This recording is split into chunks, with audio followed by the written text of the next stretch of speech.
Om Namo Bhagavate Sri Arunachala Ramanaya. Namaskaram.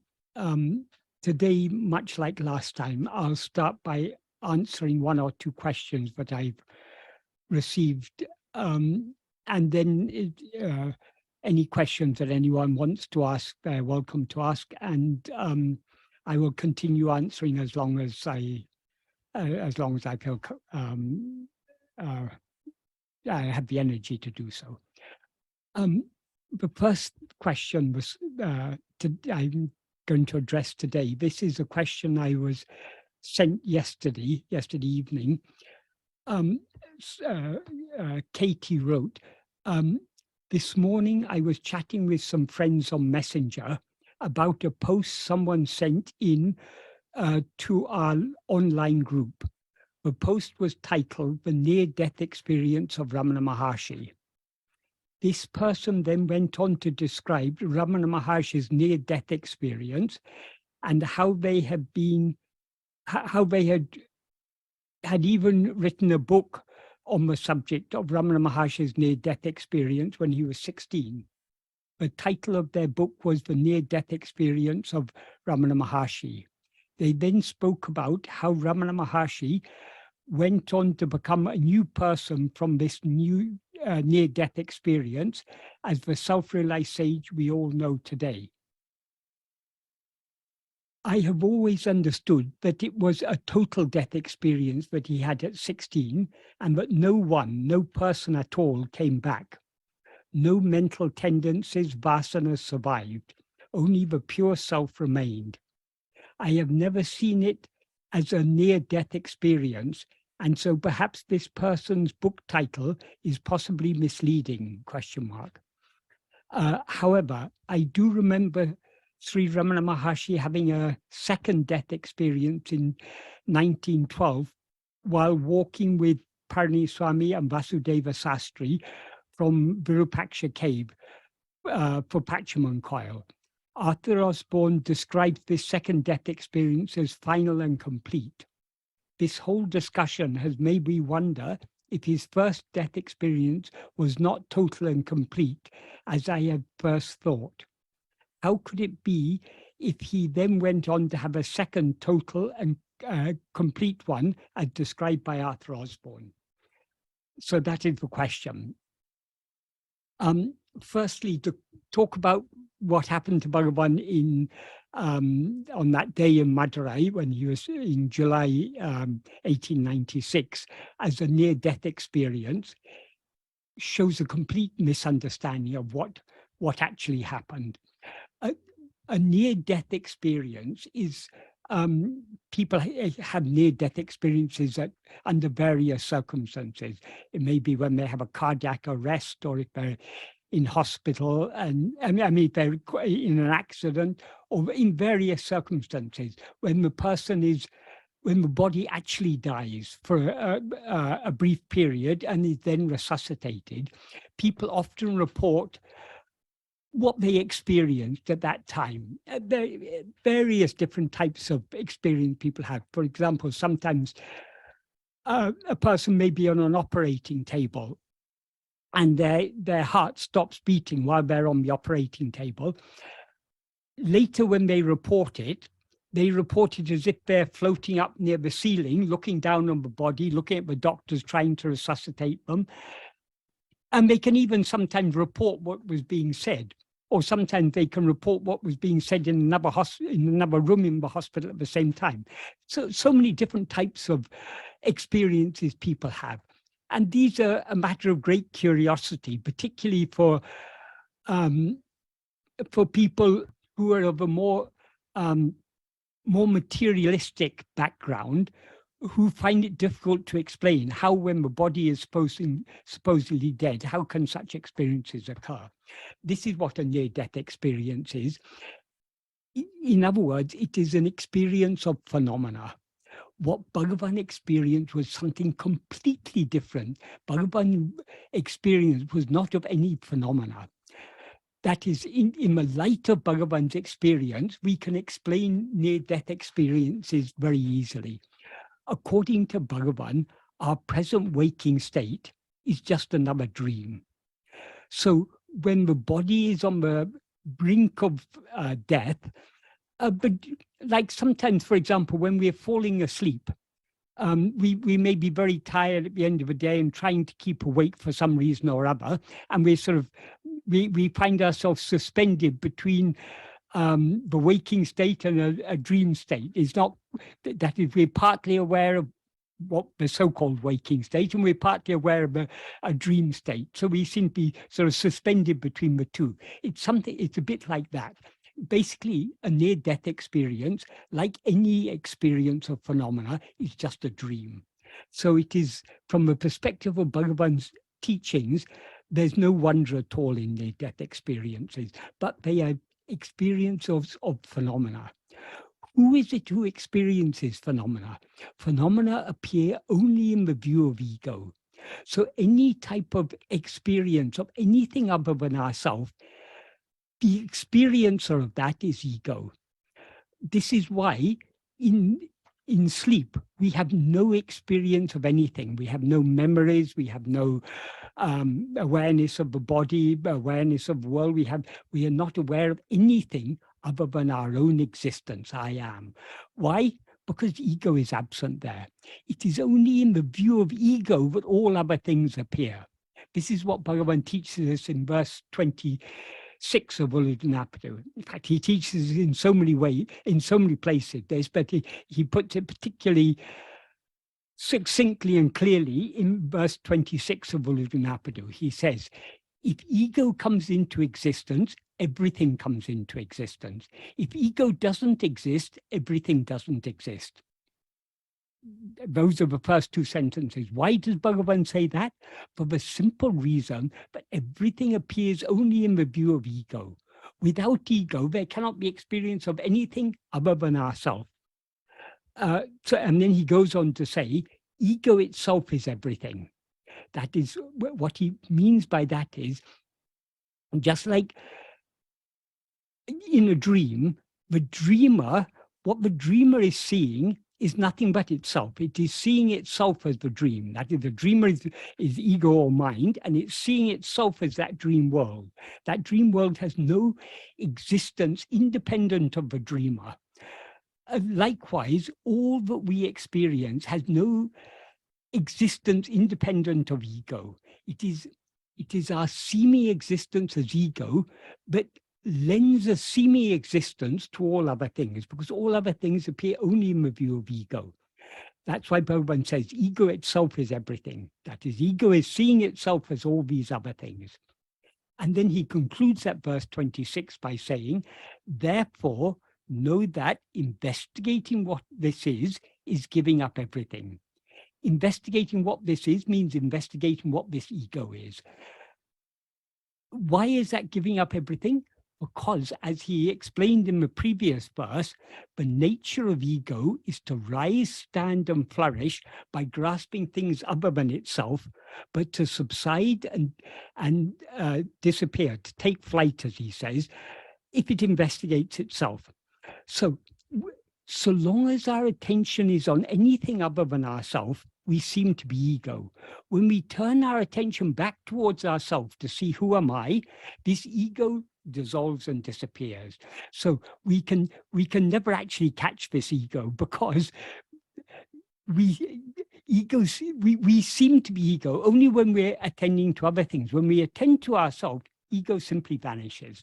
So since ego ceases to exist if we investigate it clearly enough, investigating what this ego is giving up everything, because everything exists only in the view of ego. When ego doesn't exist, everything doesn't exist.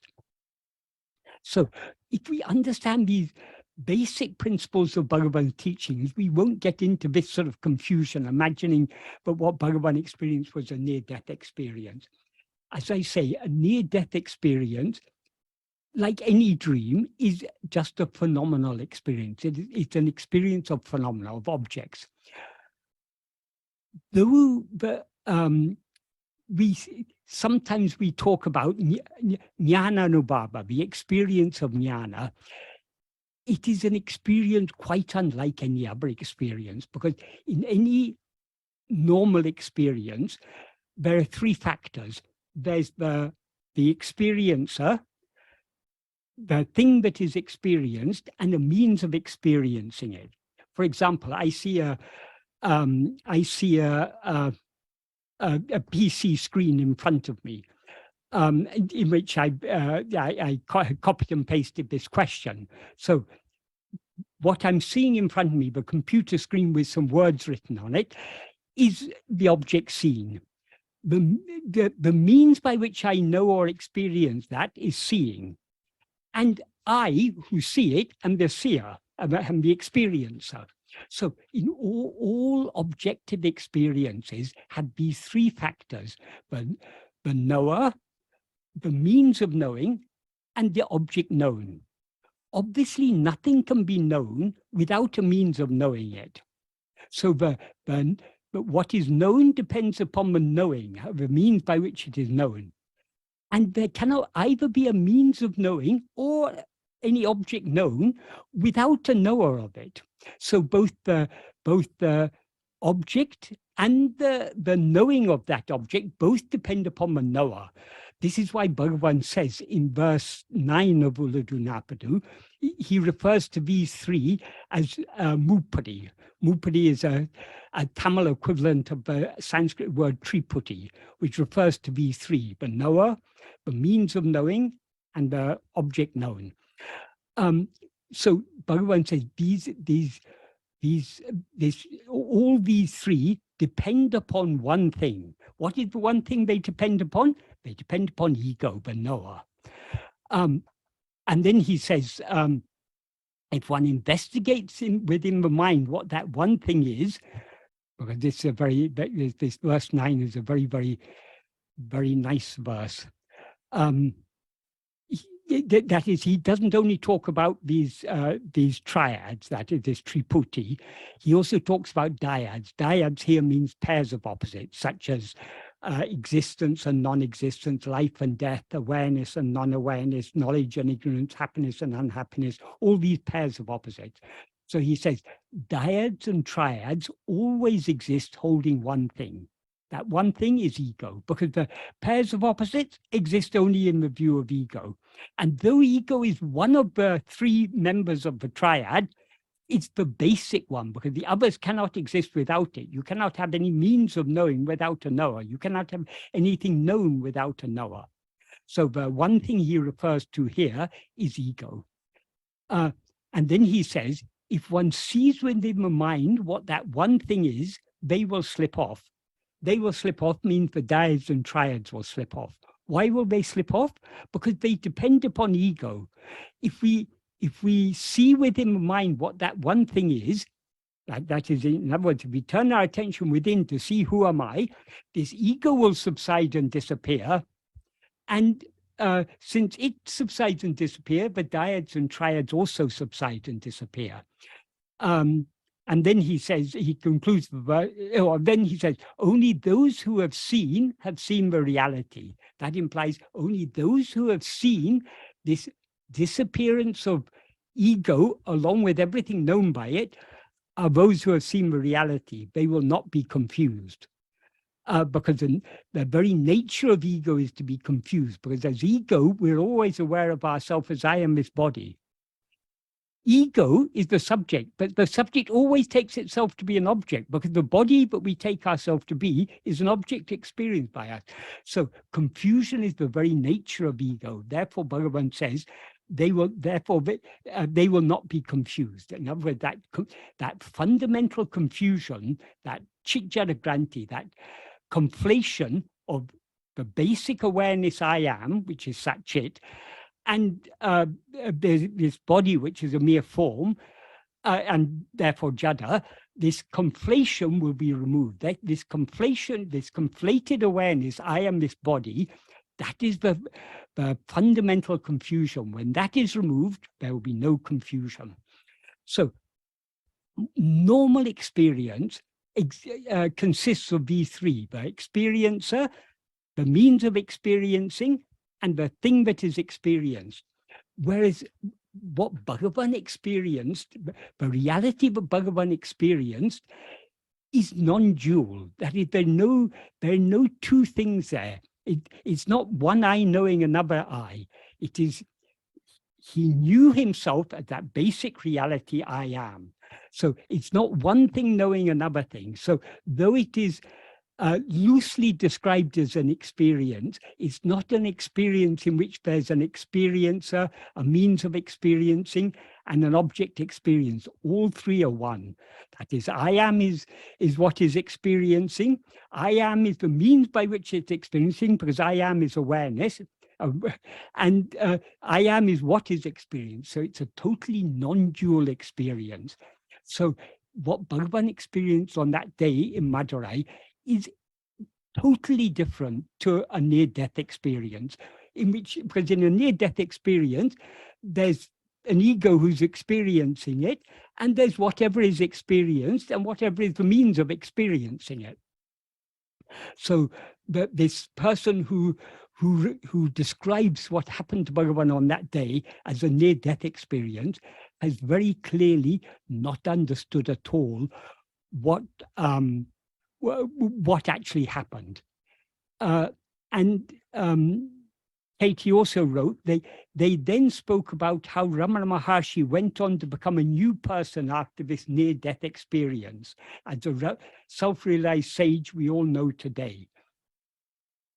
That is, in our view, Bhagavan may seem to be a different person, a new person after this experience.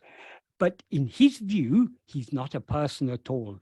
That is, what happened on that day, Bhagavan, when that fear of death came to Bhagavan, he turned his attention within so keenly that he thereby merged back in the source, and what remained was that pure awareness I am. In other words, ego was completely eradicated, and what remained shining was the pure awareness I am. That pure awareness I am can never be an object of experience. What knows the pure awareness I am is only the pure awareness I am.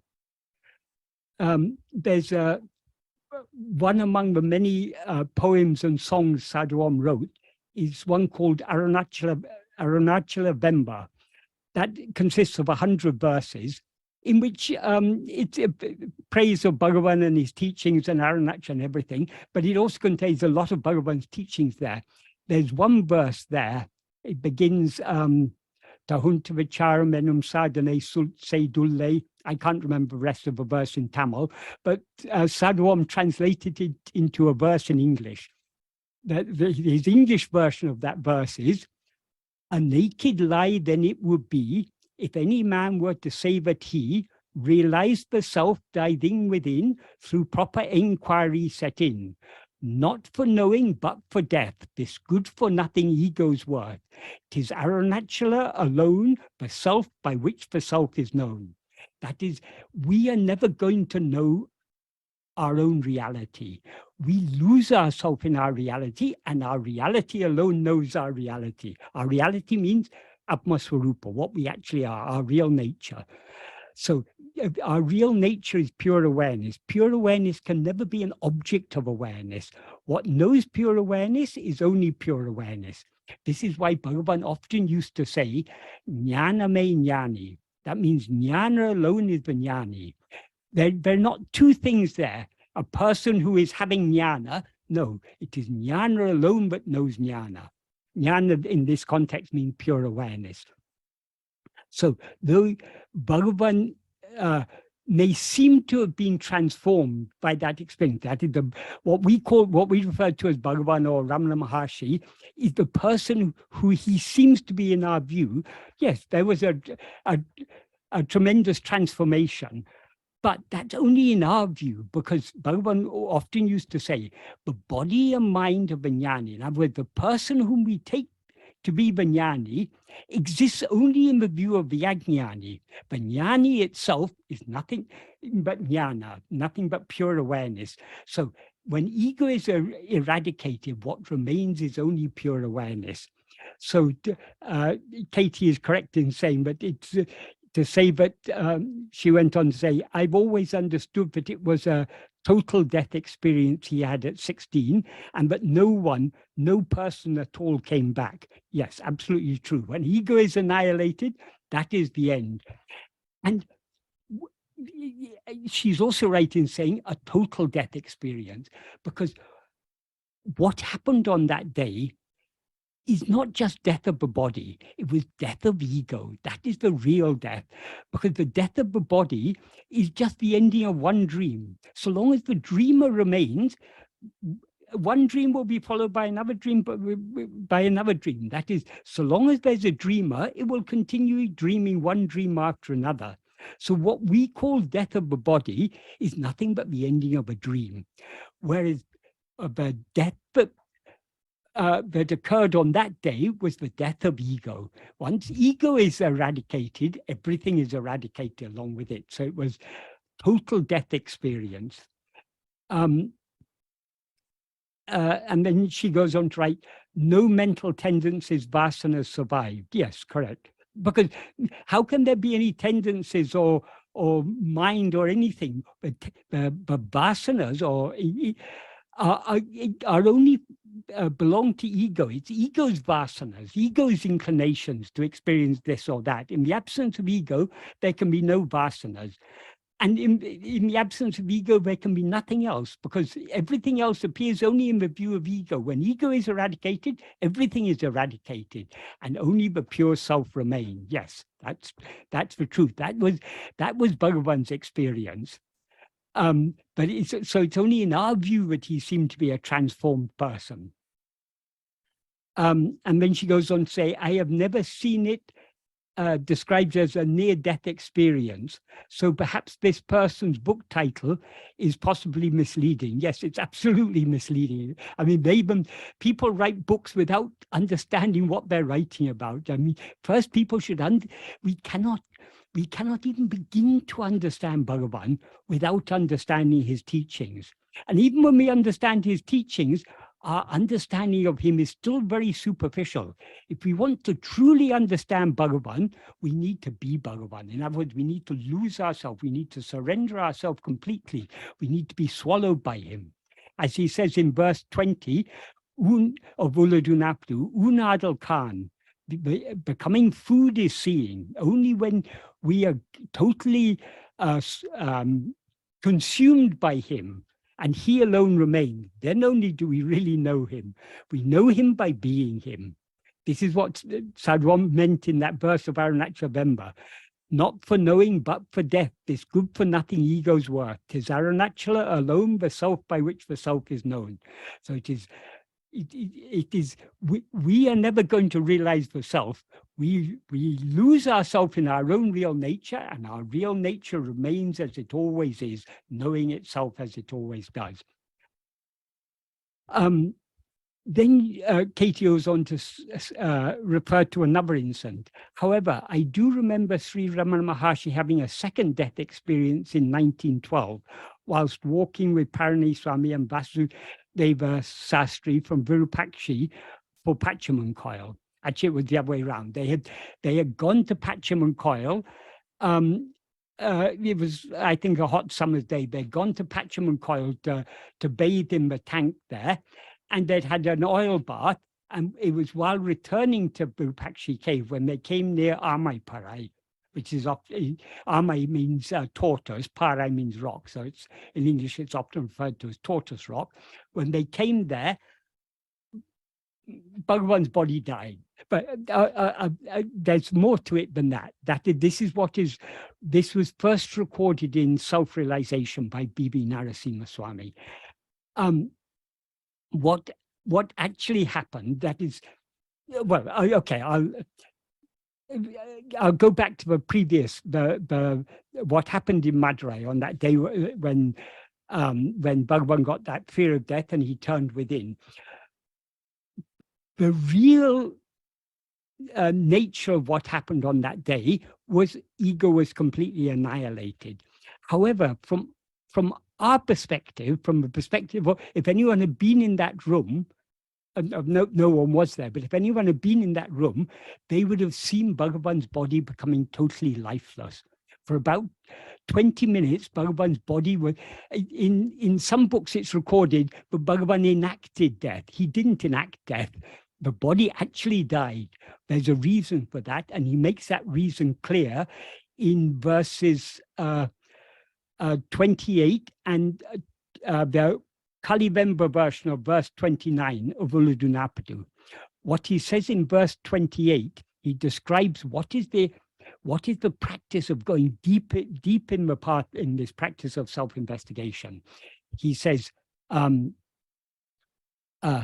like sinking, wanting to find something that has fallen in water, sinking within, restraining speech and breath by a sharpened mind, it is necessary to know the place where the rising ego rises. No. The analogy he gives here is like sinking, wanting to see something that is, or to find something that has fallen in water. If something has fallen in the bottom of a well and you want to retrieve it, you have to sink deep in the well. You need to go down to the bottom, like the pearl diver analogy that he gives in Nana. It's similar.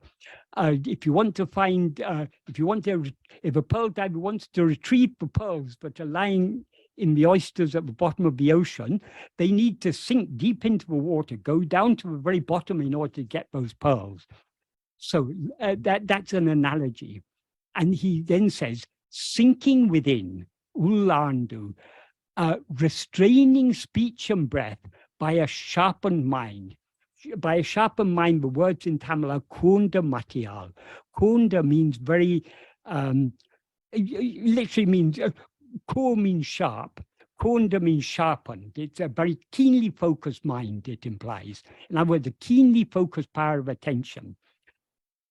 So how are we to sink within? By a keenly focused power of attention. How are we to restrain the breath? By a keenly focused power of attention. How are we to restrain the speech? By the same. So speech and breath are restrained by the same keenly focused mind by which we sink within. So when he says a sharpened mind, it implies a focused mind. Focused on what? What are we seeking to know? He says it is necessary to know the place where the rising ego rises. So it's obviously only to know that place, we need to focus our attention on it. Here he uses the word place, obviously, in a metaphorical sense. The place here means the source. What is the source from which ego rises? That is, in the absence of ego, what remains? In the absence of ego, what remains is only our own being, our own reality, our Atma-swarupa. That is what remains in sleep. In sleep, we're not aware of anything other than our own being, I am.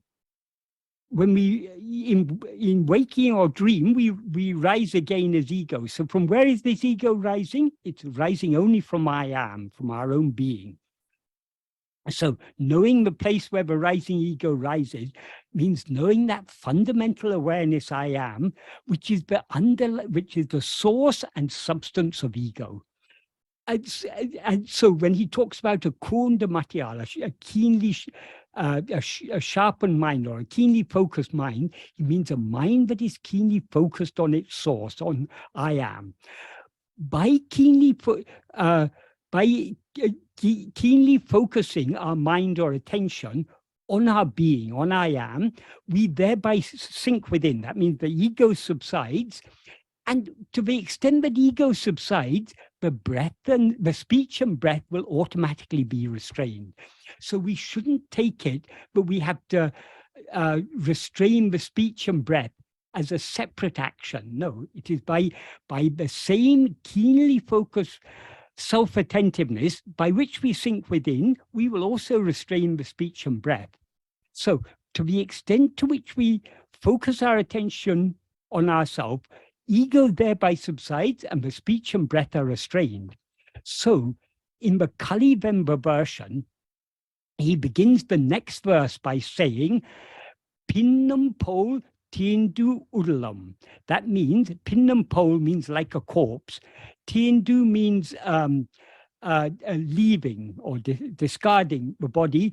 like a udulam means body. So discarding the body like a corpse. These are not words in Uludu Napadu, but when Bhagavan joined all the 42 verses of Uludu Napadu together into a single Kali Vemba, he added words at the end, some extra words at the end of each verse, but linked one verse to the next. So these are these additional words. So this is the extended version of Uludu Napadu. And so the whole verse, including these words of this verse 29, is leaving the body like a corpse, not saying I by mouth. That is, when our attention is so keenly focused on ourselves, we are thereby leaving the body like a corpse. Why? Because the breath and speech subside. When the breath subsides, the body becomes lifeless, like a corpse. Not saying I by mouth. That is when we are sinking within so deep. There's no ego to rise to say I. And when he says not saying I by mouth, it's the word he uses for by mouth is bayal. Bayal can also mean by words. So it implies not only spoken words, but even mental words. We don't even mentally repeat I. Our attention is so keenly focused on ourselves, but even the words or the thought I doesn't rise, that is the verbalized thought I doesn't rise. Investigating by an inward sinking mind, where one rises as I, alone is the path of knowledge.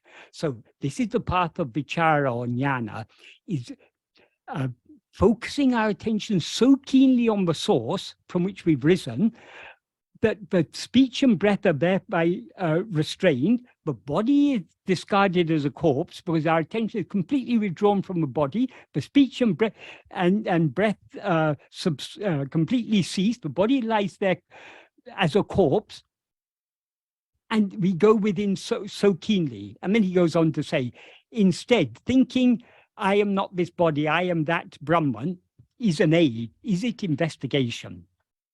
Investigation means vichara. I do vichara mama. So Bhagavan is saying what he means by vichara is not simply thinking, I am not this body, I'm not this mind, I am that Brahman. That is not vichara. That may be an aid. That is, we need to understand, but we are not this body or mind. But we are the fundamental awareness I am. That we need to understand. But simply thinking that is not the vichara. Vichara is nothing but turning our attention within so keenly to focusing our entire attention on ourself, our being, the source from which we've risen as ego, and thereby subsiding within and discarding the body as a corpse, that is restraining the speech and breath and discarding the body as a corpse. This is the path of vichara.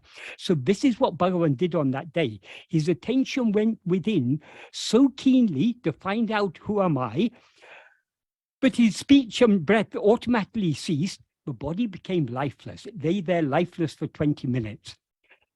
He also alludes to the same thing in Vichara Sangraham. In Vichara Sangraham, this is the text that is the answers that Bhagavan gave to Gambhiram Seshya. In most English books, it's translated as self-enquiry, but that's not actually the meaning. Vichara means investigation. Sangraham means a compilation on vichara. In the first subsection of the first section, he says, using words that are very similar to those that he uses in verses 28 and 29 of Uludu Napadu.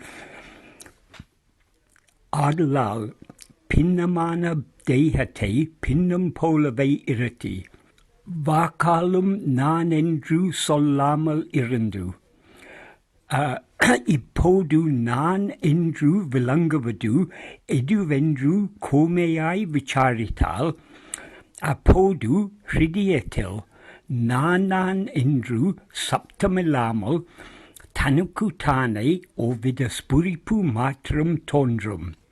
What this means is, therefore, making the corpse body remain as a corpse, or making the body which is a corpse remain as a corpse. In other words, discarding the body as a corpse, leaving the body as a corpse. When the body dies, when we separate ourselves from it, or when we are separated from it, our connection with the body is completely cut. With that, we have no identification with the body at all.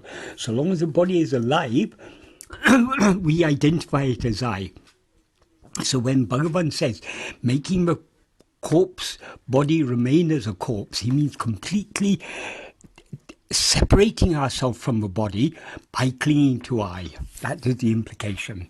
So the meaning is, therefore, making the corpse body remain as a corpse, and being without uttering I, even by word. That the word he uses for word is vakalam, by word. That can also mean by speech. So it implies not only saying I verbally, but also saying it mentally. So without uttering the word I, even by word or speech, if one keenly investigates what it is that now shines as I, then in one's heart a kind of spuripu. Spuripu is the Tamil equivalent of the Sanskrit word sporana, which means a fresh clarity. So in one's heart, a spuripu or clarity alone will appear itself to itself, or oneself to oneself, without sound, as I am I. That is, as awareness of oneself as oneself alone. That's the implication.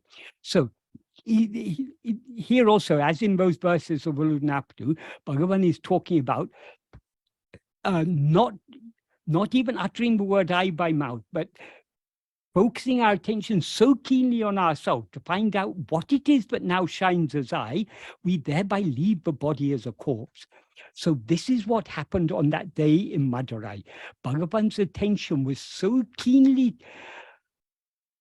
focused on himself, so keenly turned within, but his speech and breath automatically subsided, and the body lay there as a corpse. For 20 minutes, the body was actually lifeless. Then, because it was the destiny of that body to be the vehicle for Bhagavan, to be the vehicle for the Sadguru, that body came back to life. By grace, it was brought back to life. And so that was the first, what happened later on Amai-Parai, on the tortoise rock, when that is referred to as the second death experience, that doesn't mean the ego died a second time. It means like this, what happened in Madurai, the body again became lifeless. So this is when Bhagwan Narasimha Swami was writing Self-Realization, he came across this, he heard this story, and he would have asked the people who knew about it, and he wrote it, and he referred to it as the second death experience, because that was what most people believed. Self-Realization was written in the early 1930s. It may have been published in 31 or 32. A year or two later, Sudananda Bharati wrote Ramana-Vijayam, a Tamil biography of Bhagavan, but was largely based on self-realization. So he wrote the same thing there. And later, Krishna Bhikshu wrote a biography in Telugu. So everyone most of the subsequent biographies were following what B.V. Narasimha Swami had written. So Bhagavan knew it was written like that in all these books, but it wasn't actually correct. It wasn't actually the second death experience. But Bhagavan didn't reveal this until the last 1 or 2 years of his bodily life. In the last 1 or 2 years of Bhagavan's bodily life, he would occasionally refer to something that was mentioned in Self-Realization or Ramana Vijayam or Ramana Leela by Krishna Bhikshu. And he would say, yes, it's written like that there, but that is not actually the case. What he said about this death experience, he said it wasn't actually the second death experience, it was the last death experience. That is, between the first time it happened that day in Madurai and the last time it happened on Amai-Parai in 1912, 16 years later, there were, on a number of occasions, Bhagavan's body became lifeless. Why this Amai-Parai incident was referred to as the second death experience is nobody had noticed it. Bhagavan knew about it, so Bhagavan said it happened a number of times in the intervening years, between the ages of 16 and 32, a number of times for no apparent reason, his body would just become lifeless. And usually after about 15, 20 minutes, the life would come back to it. But when these experiences are referred to as death experiences, this has relation only to the body. What happened in Madurai was that is what happened to the body in Madurai was a byproduct. But what actually happened, a really significant thing that happened in Madurai, was the death of ego, and that is final and complete. So Katie goes on to say, Arthur Osborne describes this second death experience as final and complete. I don't know why. Yes, it is true because Arthur Osborne, when he wrote Ramana Maharshi and the Path of Self-Knowledge, that was in the 1950s, I think he wrote that. Like all other biographers, he based it mainly on Bhima Narasimha Swami. So he believed that was the second death experience. And for some reason, he referred to it as final and complete. I don't know what idea he had. But as Katie rightly observed, what happened in Madurai, that was final and complete, because when ego is annihilated, that is the end of the story. So it's only in our view that Bhagavan's body continued to live after that. And Bhagavan appeared to be that body. Though in our view, Bhagavan seems to be that body, what is Bhagavan's fundamental teaching? I am not this body. That is what Bhagavan actually is the source that he investigated. That is the pure awareness I am is both the source and the substance of ego. It's the source of ego because it's that from which ego rises. It's the substance of ego because it is the reality of ego. That is, ego is the adjunct conflated awareness, I am this body. What is real in ego is only the pure awareness I am. What is unreal is the adjuncts. When these two are conflated together, this is called ego. So though ego is, as ego, it is wholly non-existent, there is an element of reality in ego. That element of reality is the pure awareness I am. That's what Bhagavan refers to as Atma-swarupa, the real nature of ourself. So that the ego was annihilated on that day in Madurai. That was the end. And there was all changes that were seen in Bhagavan after that were changes that existed only in our view, not in his view. Then Katie goes on to say, this whole discussion made me wonder if his first death was not total and complete, as I had first thought. No, Katie, you were absolutely right. That was final. How could it be if he then went on to have a second total and complete one? What happened on Amai-Parai and all the intervening incidents where his body became lifeless was related only to the body. What happened in Madurai was death of the ego, and as a byproduct, the body was dead for 20 minutes or so. So that's the main question I wanted to answer today. There's one other comment was posted on one of my recent videos. I think my most recent video. A comment was posted yesterday, which is a little bit related to this. So I'll just answer this question also.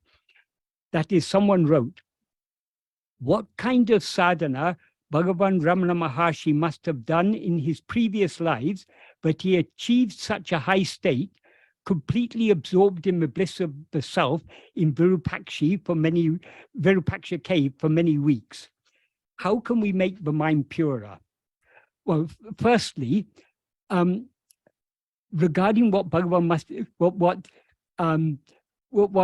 must have done in previous life. Of course, he wasn't. That is, let's say Venkataraman, the one who, the ego that took itself to be I am Venkataraman, that ego in previous lives what sadhana would it have done? It would have done exactly the same sadhana. Bhagavan once remarked, concerning what happened that day in Madurai, someone must have asked him how you so effortlessly took to this path. Bhagavan said, "Edo vittukarai tottakarai polam." That is, vittukarai tottakarai is a very difficult term. We can't really translate it into English, but the idea of vittukarai tottakarai means something that has been left incomplete. Tottakarai means the resumption of that. So whatever spiritual practice he had been doing in previous lives was left incomplete. That was completed that day in Madurai. So what kind of sadhana would he have been doing? He would have been following this same path of self-investigation. But because it was the divine will that this body of Venkataraman should become the vehicle for God himself, for Bhagavan himself, for the Sadguru to manifest in this world, to give us these teachings. The previous life must have been cut short just before he attained that, so that he had this birth, and what was left incomplete in the previous life was completed in this life. So the kind of sadhana he must have done is exactly the kind of sadhana that he taught us, namely self-investigation and self-surrender. And this person says that he achieved such a high state, completely absorbed in the bliss of the self in Virupaksha cave for many weeks.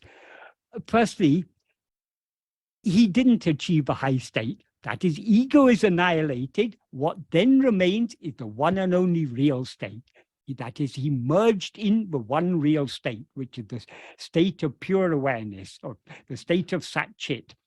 And Sat-Chit is beyond high and low. We can't call it high or low. It is the one real state.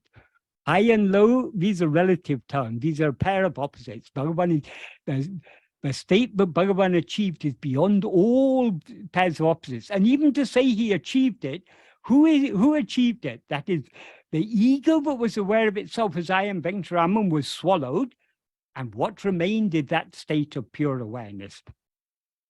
And the person also says, completely absorbed in the bliss of self. Even to say Bhagavan was absorbed in the bliss of self is not quite correct, because then there's one absorbed in another. Bhagavan was that bliss of self itself. That's why in verse 31 of Uludunapadu, he refers to those who achieve that state as Tanmaya Nanda. In Tamil, if you put R at the end of a noun, it makes it a personal noun. It's that R at the end is actually a respectful plural form, but it's not actually intended to be plural. It's just like the plural form in many languages is used out of respect. For example, in English, we don't make that distinction, but in many languages, you use the plural form of you if you're addressing an older person or a person of, if you're showing your respect to a person, and you use the singular only for those you're very familiar with or those who are younger than you. In the same way in Tamil, the plural, the honorific plural is used, even though referring to the singular. So Bhagavan uses this term, Tanmaya Nanda Ku. Ku means for them. Tanmaya means Tatmaya, that is composed of that. That means Brahman. Ananda means happiness, but by adding the R on the end of Tanmayananda, it means those who are that Tanmayananda. So Bhagavan wasn't merely immersed in Tanmayananda, he was Tanmayananda itself. He was that happiness itself. I mean, he is that happiness itself. He's eternally that. So it's not just for many weeks in Virupaksha cave. From the moment ego was annihilated, he was permanently, eternally that bliss that we are all seeking. That is Bhagavan. In fact, the very name Ramana means happiness. Rami means to rejoice, or to give happiness. So he is Bhagavan is happiness itself. He is that bliss itself. And then this person then asks how to make the mind purer. The most effective means to purify the mind is this practice of self-investigation. But in order to understand this, we need to understand what are the impurities in the mind. That is our real nature is pure awareness. So obviously the first impurity is our rising as ego. And the subsequent impurities are ego's vasanas. It's Vishaya vasanas. That is because as Bhagavan says in verse 25 of Uludunapadu, grasping form, it comes into existence. Grasping form, it stands. Grasping and feeding on forms, it flourishes abundantly. Leaving form, it grasps form. If sought, it takes flight. Such is the nature of this formless phantom ego.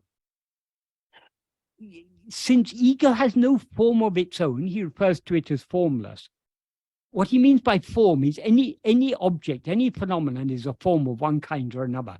So the nature of ego is to rise, stand, and flourish by grasping form. That means by grasping things other than itself. Another term that is used to refer to all forms is Vishaya. Vishaya means objects or phenomena. So all the forms that ego grasps, its body, mind, and everything that it knows through the five senses, these are all Vishayas. So the nature of ego is to have Vishaya vasanas. Vishaya vasanas means the inclination to cling to Vishayas. That is, ego isn't the Vishaya vasanas, but it's the nature of ego to have Vishaya vasanas. And since those Vishaya vasanas, since it's under the sway of those Vishaya vasanas that we allow our attention to go outwards, away from ourselves, they are the impurities. They are what needs to be cleansed.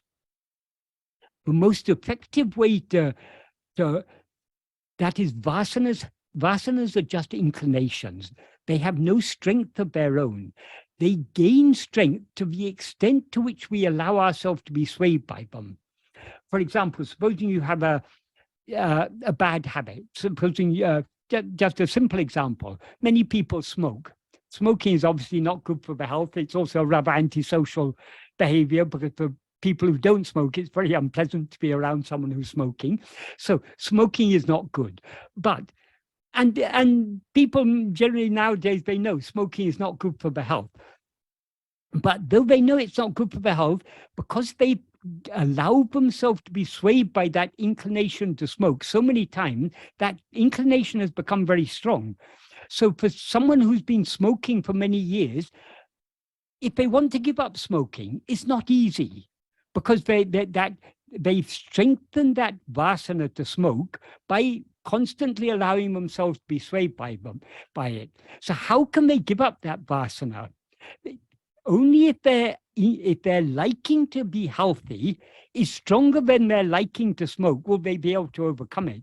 So if someone wants to give up smoking, they need to constantly remind themselves of the harmful effects of smoking and the beneficial effects of giving up smoking.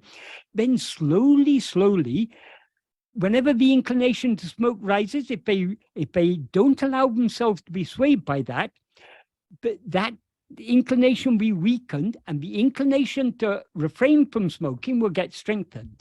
So this is the way vasanas work. So the more we allow ourselves to be swayed by any vasana, any Vishaya vasana, the stronger it becomes. The more we refrain from being swayed by it, the weaker it becomes. So what is the most effective way to weaken all Vishaya vasanas? It is only by turning our attention within and trying to hold on to self-attentiveness. Because we ourselves are not a Vishaya. Vishayas are all other things. So the inclination to attend to anything other than ourselves is called a Vishaya vasana. The inclination to attend to ourselves is called Satvasana. Sat means being. We are nothing but pure being. We're nothing but I am. So that inclination to hold on to our being and thereby to be as we actually are, that is called satvasana. So the more we cling to self-attentiveness, the more we are strengthening the satvasana and weakening the vishaya vasanas. Since the vishaya vasanas are the impurities in the mind, that is the most effective way to purify the mind. However, before we even inclined to come to this path, there has to be a certain degree of purity. So in Upadesha Undya, Bhagavan has explained the various means by which we can gradually purify the mind in order to come to this path of self-investigation, which is the most effective means to purify the mind. In verse 3, he says, nishkarmiya karma, that means action that is not done for the fulfillment of a desire. Nishkarmiya karma done for God. That implies nishkarmiya karma that we do for the love of God. In other words, if our actions are not motivated by any desire for personal gain, but just for the love of God, those actions will purify the mind and thereby show the way to liberation. Why does he say it will show the way to liberation? Because the way to liberation is not action of any kind whatsoever. The way to liberation is turning our attention back within. But it requires a certain degree of purity of mind to recognize that and to be convinced that that is the case. So the more the mind is purified by various practices of bhakti, the more we will be drawn to this path of self-investigation, which is the ultimate practice of bhakti. That's why he says it will show the way to liberation. Then, since he's talking about action, in the next verse, in verse 4, he said there are three types of action. There's actions of of body, speech, and mind. These are the three kinds of these are the three instruments of action. So actions that we can do are of three kinds. The actions that we do without desire, but for the love of God, are called, the actions we do by body are called puja. The actions we do by speech are called japa. The actions we do by mind are called meditation. So, but Bhagavan says that this is certain. Puja, japa, and dhyana are actions of mind, speech, and body. And in this and each is superior to the previous one. That means when he says superior, he means it's more effective in purifying the mind. But in the previous verse, he said, but nishkarmiya karma done for the love of God will purify the mind and show the way to liberation. So the better than puja, japa is a more effective way to purify the mind. And better than japa is dhyana, because the body is a relatively gross instrument of action. The speech is a more subtle instrument of action. The mind is a still more subtle instrument of action. So always the more subtle is more powerful. And then in the next three verses, he goes through each of these. He talks about what is puja. And he gives a very broad definition of puja. He doesn't say just going to temple and doing the ritualistic worship. He says, if you consider that all forms are forms of God, that is, everything is a form of God, and if you worship accordingly, that is ennuru yabum ireyuru amena, all the 8 forms, that is, Shiva is considered to have 8 forms, that is the 5 elements, space, fire, air, water, and earth. These are 5 elements. In other words, everything that makes up not only the material existence, but even the subtle forms of these elements make up the mind. The 5 elements, the sun, moon, and jiva, these are called the 8 forms of God, according to Shaiva Siddhanta philosophy. So these basically cover everything. So whatever you worship, considering it to be a form of God, is good worship of God. So Bhagavan gives a broad definition. Worship isn't just ritualistic worship. For example, if you see a hungry person and taking it, but it's God in the form of that person. If you offer them food, and if you do it for the love of God, that's good worship of God. If you are aware that our modern lifestyles are polluting this planet and causing so much harm, causing the extinction of so many species, causing global warming, rising sea levels, so much hardship for so many people and so many other living beings, trying to live an eco-friendly life, if you do it with the attitude that this whole world is God, that's a good worship of God. So in other words, Bhagavan gives us a very broad definition. So if you do any action of body out of love for God, it's a good worship of God, is basically what he says there. Then in the next verse, that's verse 5. Then in verse 6, he says, better than singing hymns of praise aloud is japa. Better than japa done aloud is japa done softly within the mouth. Better than japa done softly within the mouth is mental japa. That is a kind of dhyana. When he says better than, he means it's more efficacious in purifying the mind. And then in verse 7, he says, rather than interrupted meditation, uninterrupted meditation, like the flow of a stream of water or a flow of oil, of pouring oil, in other words, an unbroken stream, that is a better meditation. Why? Because if you sit down to meditate on God, on some name or form of God, if your mind is constantly being distracted by other thoughts, that means you're more interested in thinking about those other things than you are in thinking about God. But the more your love for God increases, the less you'll be inclined to think of other things, because he's taking care of everything. So you'll be able to meditate on God more uninterruptedly.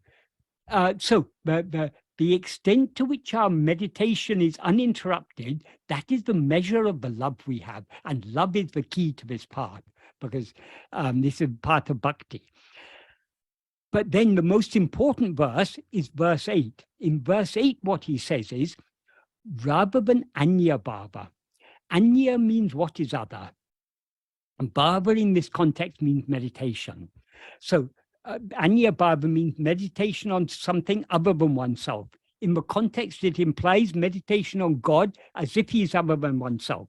So rather than meditation on God as other than oneself, ananya bhava, that meditation on him as not other than oneself, in which he is I. That is, he says, avanaham aham ananya bhavam. Avanaham aham means in which he is I.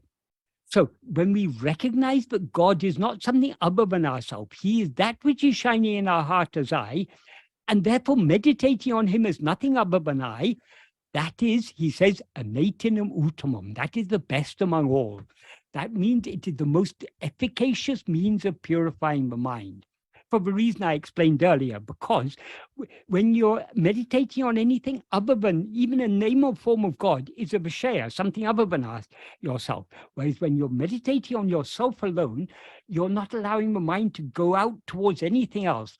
So that is the most efficacious way of weakening the vishaya vasanas, thereby purifying the mind. And whereas puja, japa, and dhyana are actions of mind, speech, and body, respectively, self-attentiveness, ananya bhava, turning our attention back towards ourselves, is not an action, but a state of just being. That is, when we attend to anything other than ourselves, our mind or attention is moving away from ourselves towards some other thing. Whereas when we attend to ourself alone, our attention is not moving anywhere. It's just subsiding back into its source. As Bhagavan explained in so many other verses of Ulunapta that we talked about earlier. So in verse 9, he goes on to say, Bhava Balatina, that means by the strength of meditation. What meditation is he referring to there? By implication, he's referring to the Ananya Bhava, meditation on God as nothing other than I. So by the strength of that meditation, Bhavanatita Satbhava Tirutale. Satbhava means the state of being.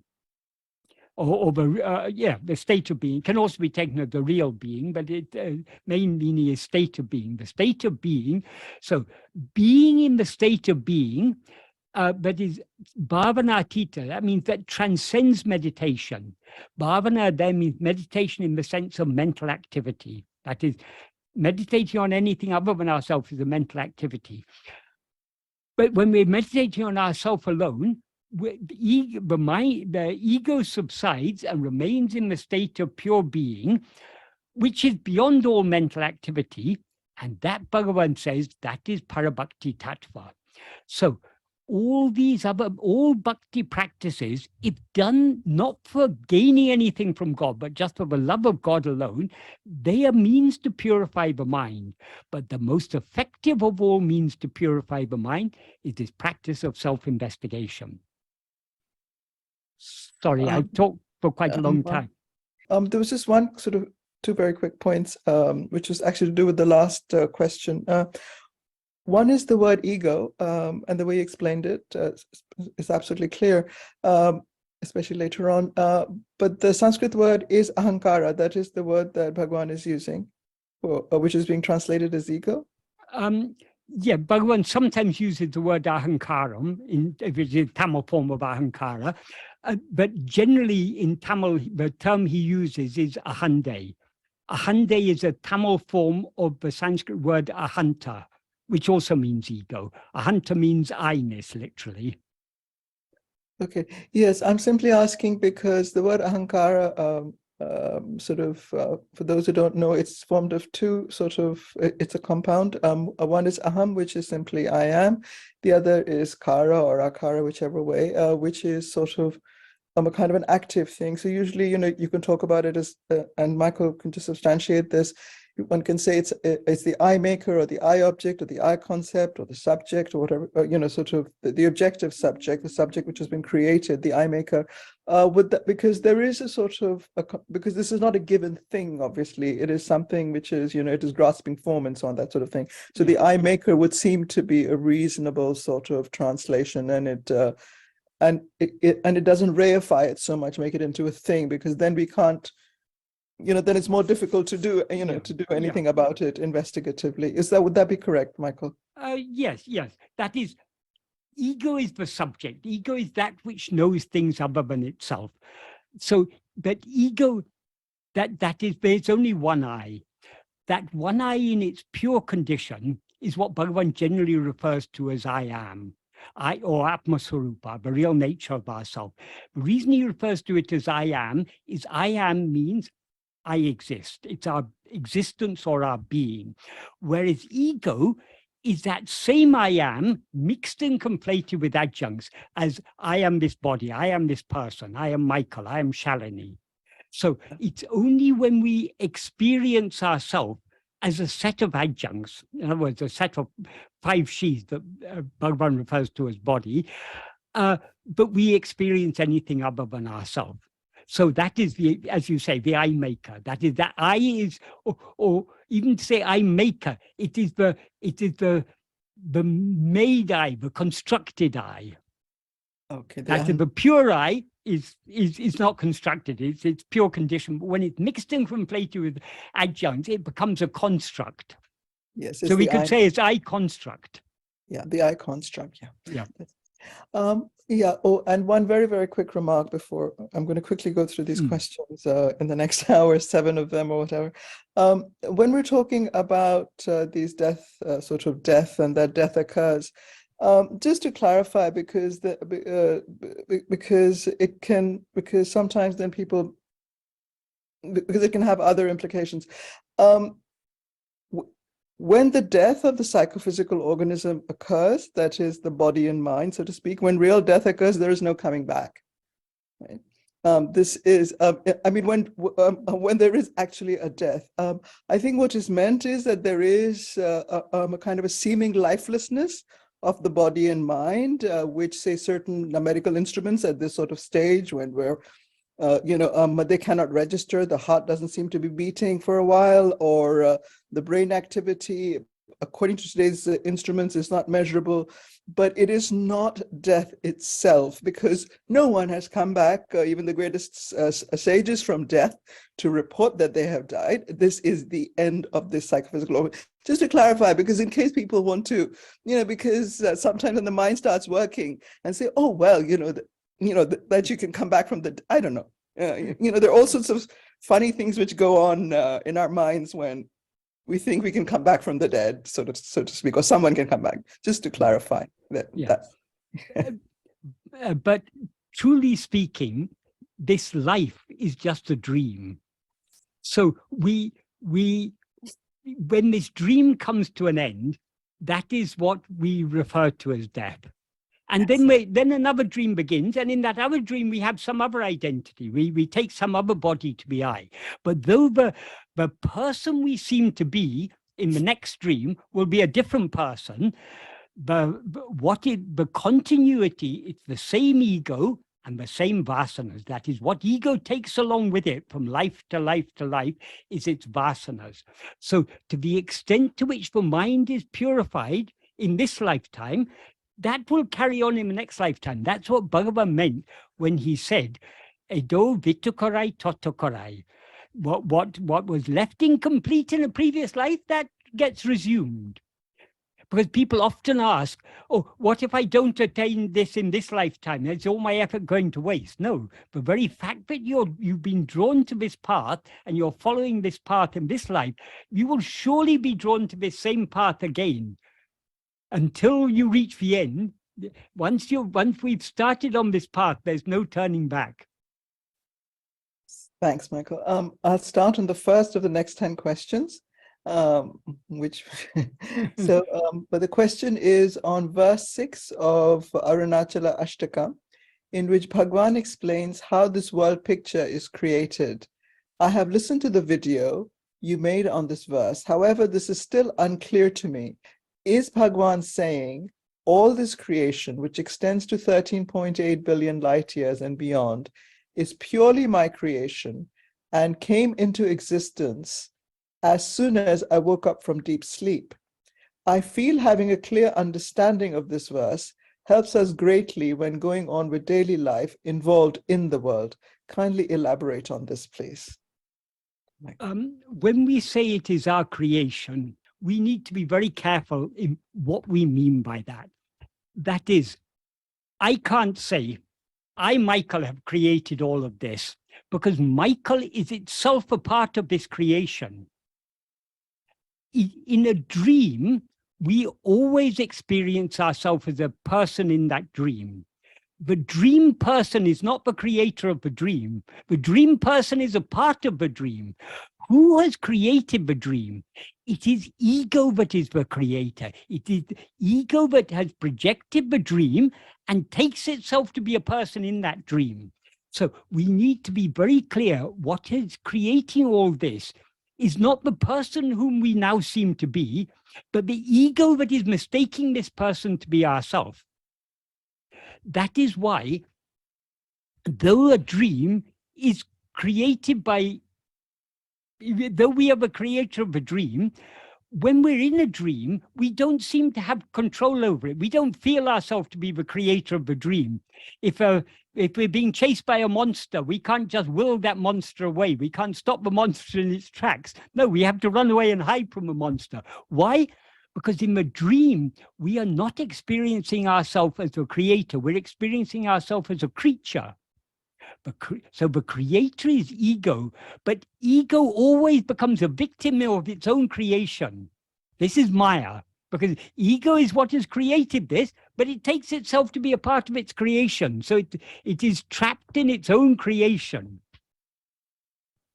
So yes, Bhagavan is saying that you as ego are what has created all of this. That is, these 13 billion light years or whatever it is, what is this? This is just an idea. The fact that there's a vast universe out there, it's all in the mind only. Where does any of this exist except in our mind? Do we have any evidence that anything exists outside our mind? Obviously we don't, because we experience it all within our mind. So in a dream, if you ask the same question in a dream, you'll be talking about in this vast universe of 13.6 billion light years. That is just an idea in your dreaming mind. So how vast this universe is, it's just in the mind. Not even in, when we refer to the mind, we tend to point to our head. But even this head is partly also within the mind. The brain is within the mind. The whole universe is within the mind. And that which knows it all is ego. So it's only in the view of ego that this universe, with all its billions of light years and all its science and history and geography and all that we know, it all exists only in the view of ego. None of it exists in sleep. When we don't rise as ego in sleep, we are not aware of anything other than I am. So nothing exists independent of ego. That which actually exists is the pure awareness I am. Everything else exists only in the view of ego. And because it exists in the view of ego, it's a dream of the ego. So ego is the dreamer who has created all of this. Does that adequately answer that question?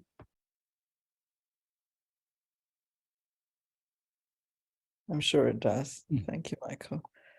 The next question is, dear sir, one verse I can very much relate with is verse 79 of Akshar Manamalai. O Arunachal, graciously protect me so that I may not be like a ship tossing in a great storm without a helmsman. Could you please explain this verse? I feel a deep sense of purposelessness in life and feel it is very futile, but still I can neither let go of my base attachments, nor can I subside completely at the feet of Bhagavan. I feel like a worthless supplicant, begging for this and that, and unnecessarily troubling Bhagavan. Surely if he takes charge of me, then he can destroy even all my likes and dislikes, which alone will be happiness.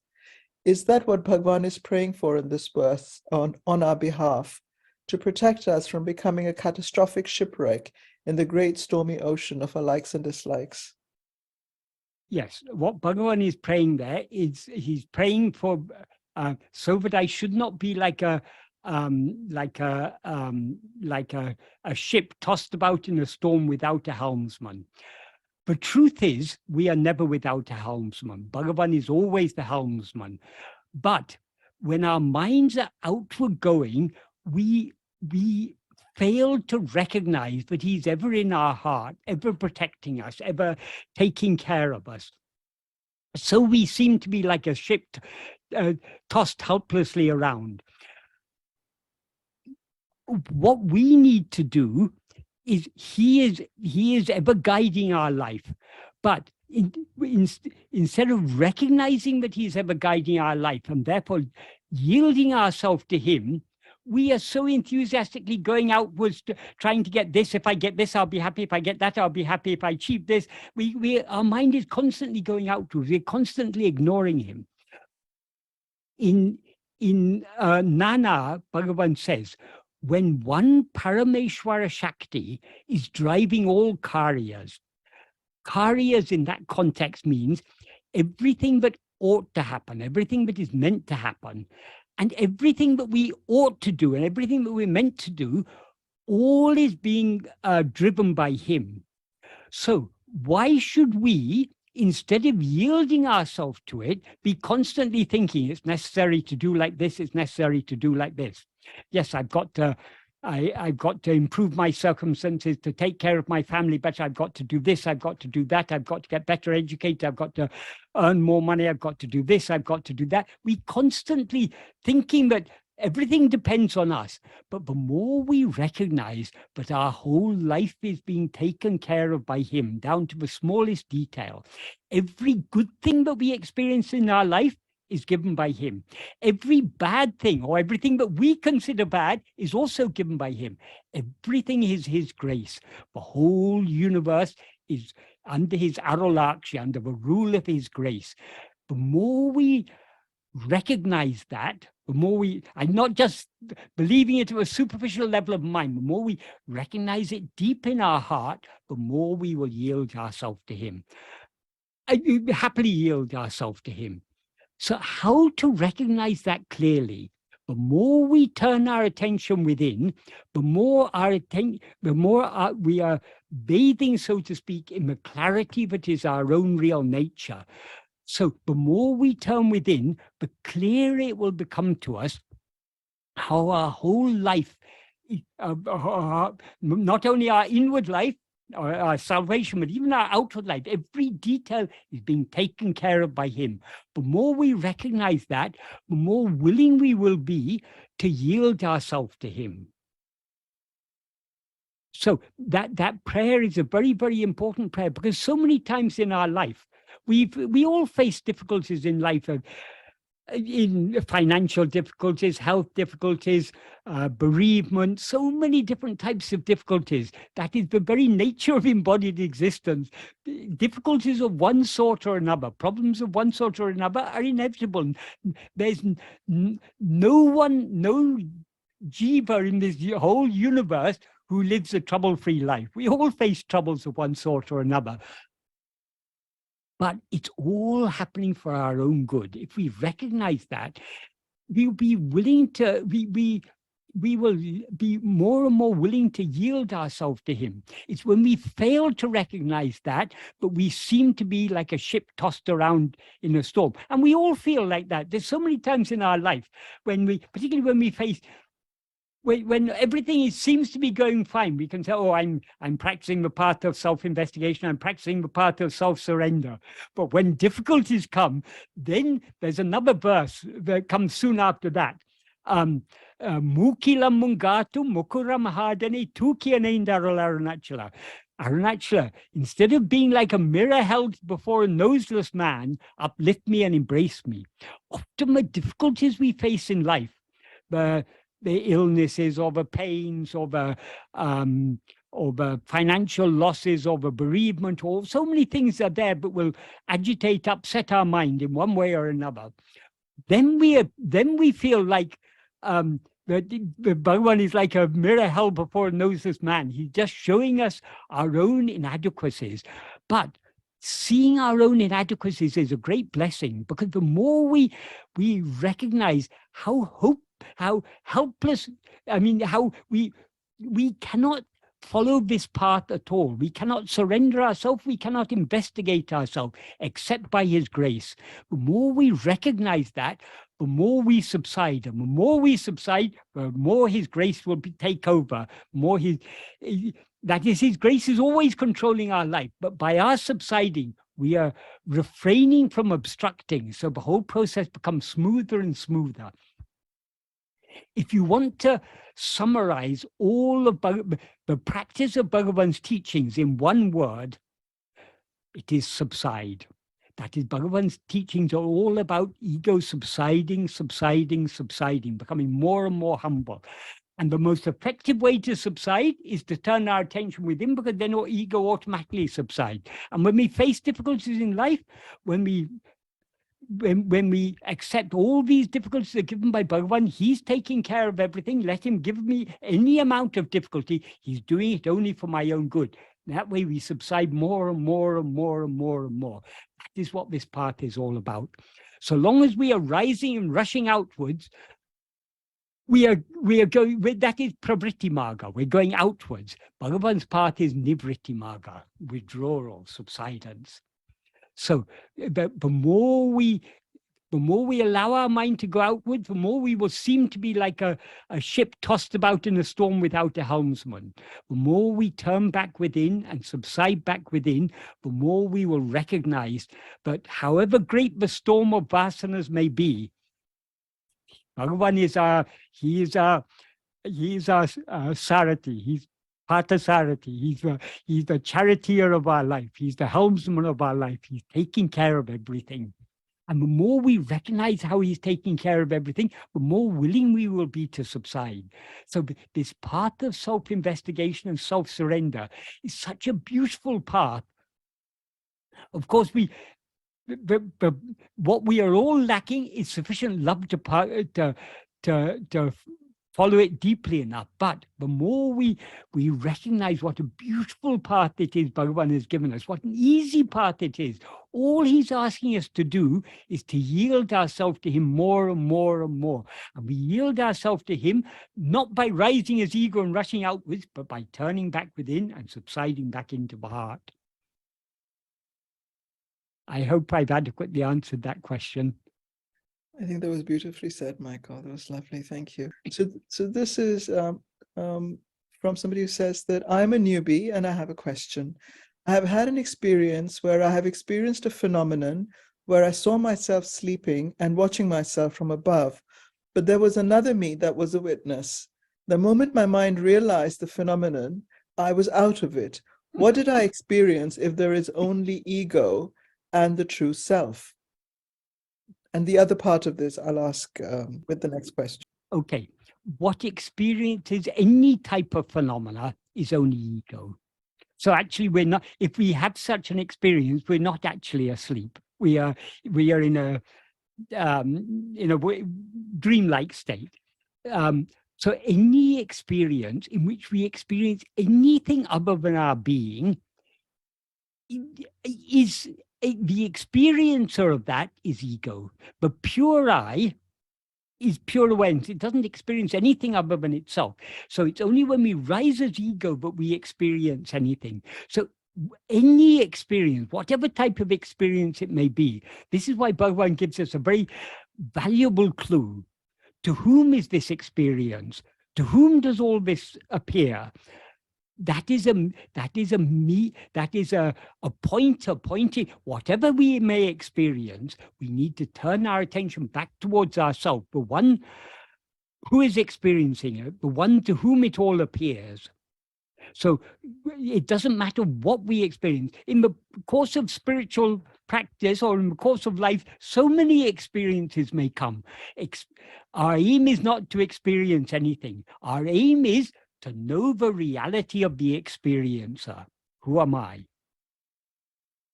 So we need to be turning our attention, whatever experience may come, to whom is this experience? In whose view does all this appear? We turn our attention back to ourselves, the one to whom it all appears. There's another question. I'm going to do this quickly because, again, it's exactly about the same topic, which is, my question is, in deep sleep, if there is no ego, is the experience during deep sleep the same as the experience of the self outside of deep sleep? Why do we have memory of what happens when we are outside of deep sleep and no memory of what happens during deep sleep? Because memory is all about impressions. That is, a memory is we retain the impression. We experience something, that what we experience leaves an impression in our mind so we can recall it afterwards. In sleep, we are not experiencing anything other than our own being. And our own being is the same throughout all the three states. So all we know about sleep is, yes, I slept. But the very fact that we know I slept, but what do we mean when we say I slept?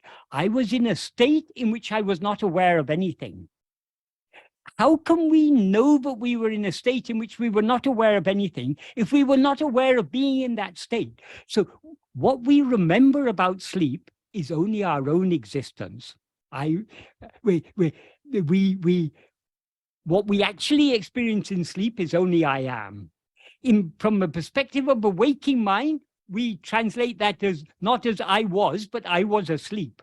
Asleep means a state we were aware of nothing other than our own being.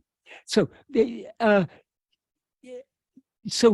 memory is all concerned with what mental impression. That every experience is a mental impression. Some of the mental impressions we've experienced in the past, we are able to recall. That is what we call a memory. But we can loosely say we remember our existence in sleep, but it's not memory in the same sense. Our existence doesn't leave an impression. Our existence is the ground, the underlying reality. But the one thing we experience always, whether we're awake, asleep, or dreaming, The one thing we always experience is I am. The difference between sleep on the one hand and waking and dream on the other hand, in sleep, we are aware just I am, nothing other than I am. In waking and dream, we're aware I am, but we're not aware of ourselves as just I am. We're aware of ourselves as I am this person. I am this body. In other words, we have mixed and conflated with this fundamental awareness I am, a set of adjuncts called this person or this body. And only when we experience ourselves thus, do we experience things other than ourselves.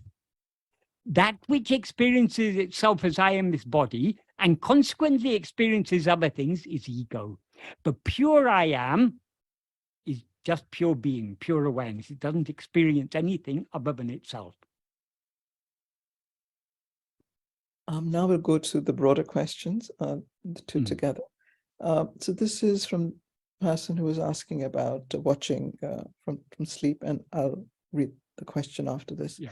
So the other question is, how does one do this investigation of distinguishing basically the ego and the true self?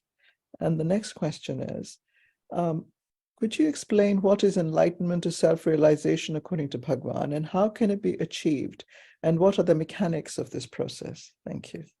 Okay, I'll deal with the first question first. How can you distinguish the snake from the rope? So long as you don't look at it carefully enough, it seems to be a snake.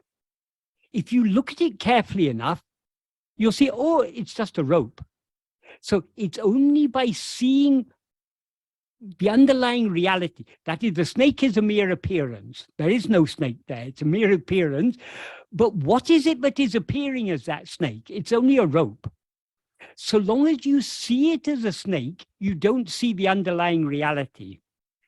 If you want to see the underlying reality, you need to look at the snake very carefully. If you look at the snake carefully enough, you'll see, oh, it's not a snake, it's just a rope. Exactly the same with ego and the pure I am. The more keenly we attend to ego, that by attending to ego keenly enough, we will recognize that what now seems to us to be ego, seems to us to be this adjunct conflated awareness I am this body, is actually the pure awareness I am. So how to distinguish the pure awareness I am from ego? Look at ego carefully and you'll see that what it actually is the pure awareness I am. I hope that adequately answers that. And that also answers the next part of the question, how to practice this. The practice is just to look at ourselves carefully. Look at, obviously it doesn't mean with our eyes, with our mental eye, that is our power of attention. Bhagavan says in Akramlai, Tirambiyaham, turning within, Tane dinam ahakankan, daily see yourself with the inner eye. Daily then implies constantly, repeatedly. Tane means oneself. Ahakan means inner eye. Kan means see. So it is by turning our attention within. Within means back towards ourselves. And trying to see ourselves. Don't worry about whether the self is ego or your real nature, because it's one and the same. That is, when you're looking at what seems to you to be a snake, it's actually you're looking only at the rope. So we don't have to say. Some people ask, what is the I in? So when Bhagavan says, "Who am I?" What is the I? Is it ego or is it the pure I? Doesn't matter. Look at the I. Whatever you now experience as I, attend to that. If you attend to your I keenly enough, you'll see it is just the pure I. What now seems to be ego, what now seems to be mixed and conflated with adjuncts, by looking at it carefully, it shines forth as it actually is, as a pure I. By looking at the snake carefully enough, we see that what it actually is not a snake, but just a rope. So the whole practice from beginning to end is attending to ourselves, turning our attention back and attending to to ourselves, to I, whatever. We need not distinguish whether, we need not say whether it's ego or whether it's our real nature, because it's one and the same thing. That is, the difference between ego and the pure I is a difference in appearance, not a difference in substance. They are one and the same substance. They're one and the same thing. The difference is only in appearance. The pure I is what actually is there. Ego is that same pure I seeming to be something else. Now I seem to be Michael. That is a false appearance. What I actually am is just a pure I. So the practice Bhagavan has taught us is extremely simple. And he's given a very clear definition of this in Nana. He says, in the 16th paragraph of Nana, he defines what is meant by vichara. Sadakalamam, always, manate, the mind, atmavil, in or on oneself, Vaitirupatu, that is fixing the mind or keeping the mind fixed on oneself always, that alone is what is called Atma-vichara. That is the literal meaning of that is the name Atma-vichara refers only to keeping the mind always on oneself. In other words, the mind there means attention. We need to keep our attention always fixed on ourselves. That is all there is to this practice. It's an extremely simple practice, but though it's extremely simple, it's a very subtle practice. And the mind will keep on, our attention will keep on jumping outwards and trying to grasp other things. However many times the mind goes outwards, we need to bring it back. To whom do all these other things appear? To me. So we turn our attention back to I. I hope I've answered both halves of that question adequately. I think so, Michael. Very much. I have read in various teachings that having a human birth is necessary for God realization. This indicates that Maya itself is necessary for realization, or is this a false notion?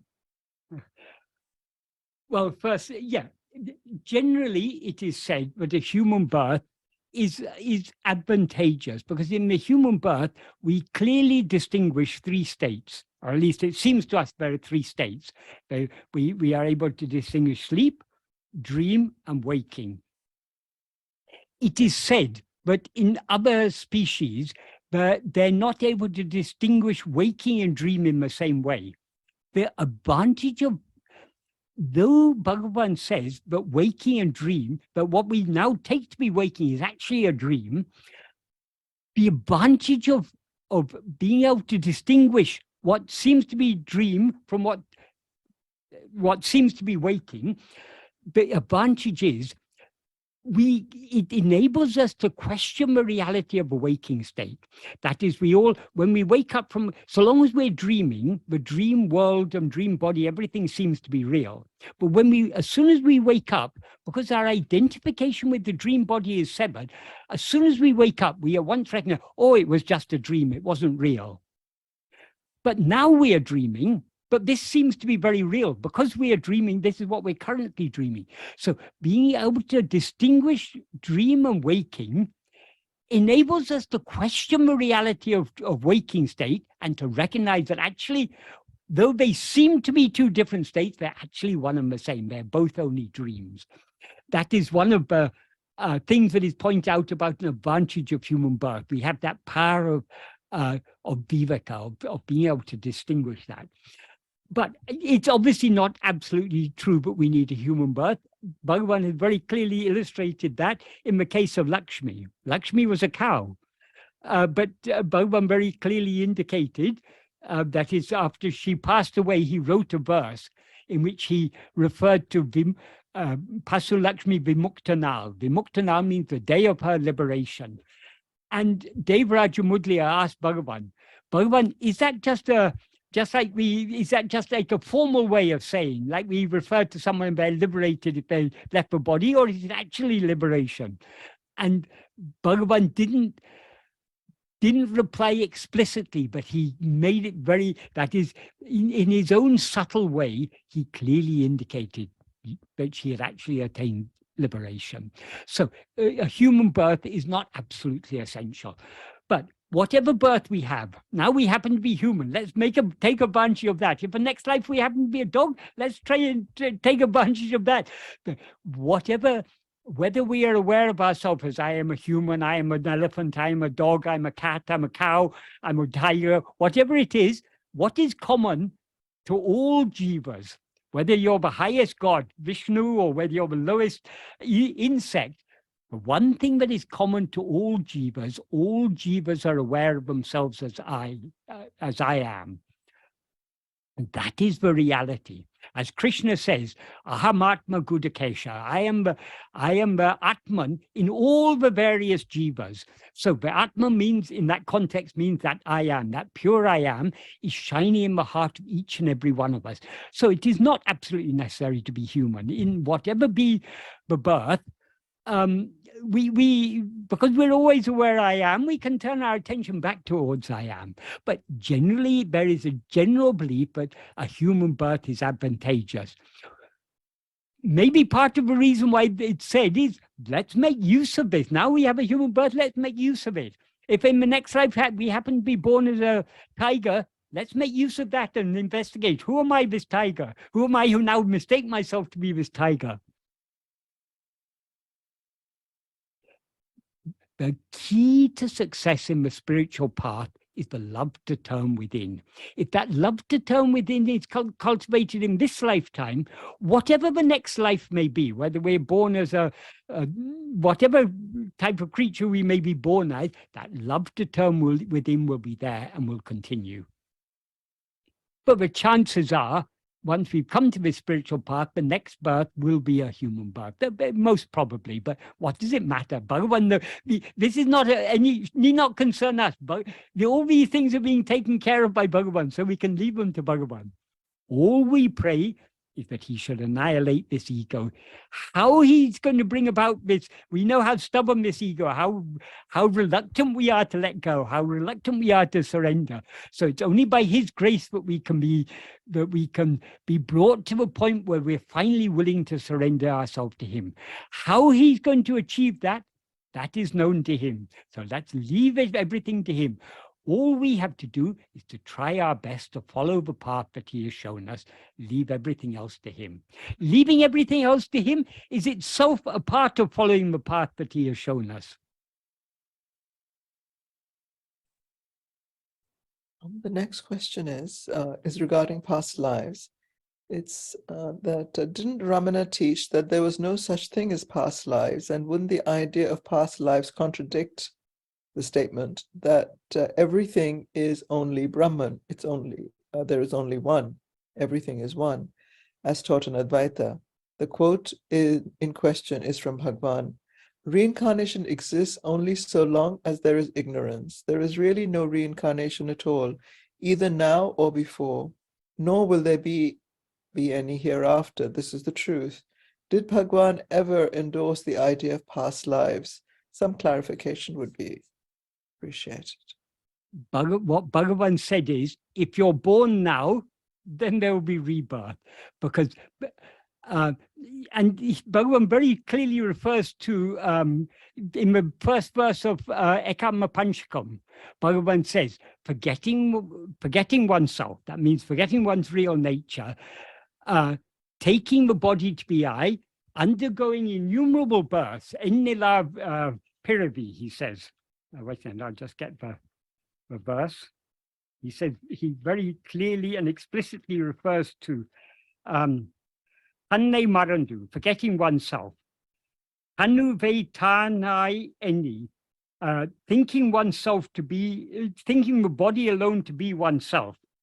Ennila Piravi Editu, taking innumerable births. So long as we rise as ego, we take a body to be I. That is just a dream state. When this dream comes to an end, until ego is destroyed, it'll go on dreaming one dream after another dream after another dream. What are called the countless, the Ennila Piravi, the countless lives, the countless births, is nothing but countless dreams. So Bhagavan very, very clearly indicates that. So, but Bhagavan did say the ultimate truth is we're not, the truth is we are not this body. So that since we are not this body, we are not born now. If we are not born now, then we were never born before. But so long as we mistake ourselves to be this body, we seem to have been born. And so long as we seem to have been born, then there seem to be innumerable births. It's not the ultimate truth, but it's the truth so long as there's ego. Because the nature of ego is the dreamer. When one dream comes to an end, another dream starts. So each life, our present life, is nothing but a dream. When this dream comes to an end, if ego hasn't come to an end, the ego will continue dreaming. So the end of a dream is not the end of the dreamer. So long as the dreamer exists, the dreaming will continue.